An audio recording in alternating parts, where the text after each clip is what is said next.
And welcome back to GMA3, What You Need to Know. That is Jenna Johnson and Val Shermovsky introducing the world to their bundle of joy. And I spoke with them earlier about their new baby, Rome. So cute. What they revealed to me is that he is actually their rainbow baby. He was born in January after they miscarried in 2021.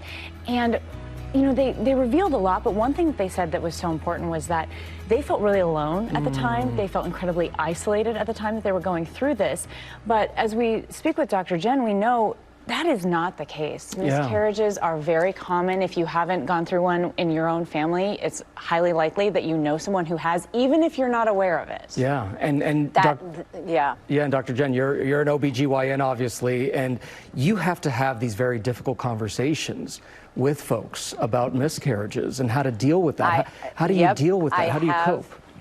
You know, Gio and Kana, for over 20 years, I've been helping couples, as have a lot of people in the medical profession, with something that we can't explain why, but there's a social stigma. Sometimes we put that stigma on ourselves. We think of it like we're somehow less than, or it's a failure. The fact of the matter is, it is so common. You know, it could be 10 or 15%. You know, obviously it's hard to get a true number because some pregnancy losses occur so early in pregnancy.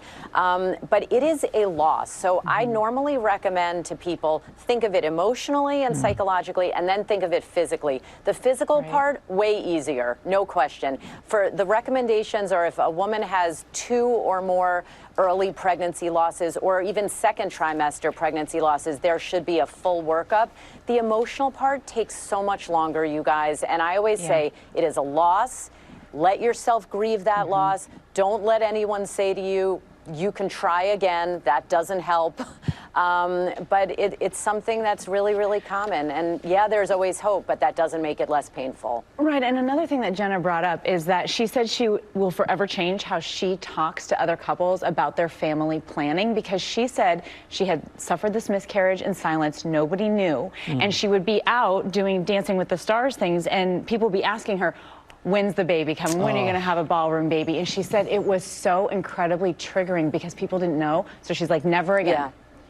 Yeah, and just quickly, you guys, you know, we're taught and trained when you talk to someone who doesn't have children, we are supposed to ask, is that by choice?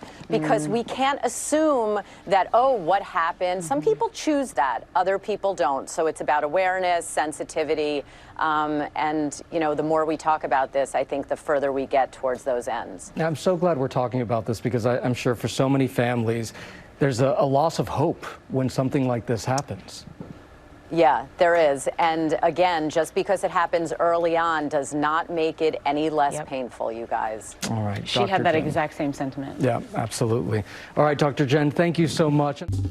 Well, hey there, GMA fans. Robin Roberts here. Thanks for checking out our YouTube channel. Lots of great stuff here. So go on, click the subscribe button right over here to get more of awesome videos and content from GMA every day, anytime. We thank you for watching, and we'll see you in the morning on GMA.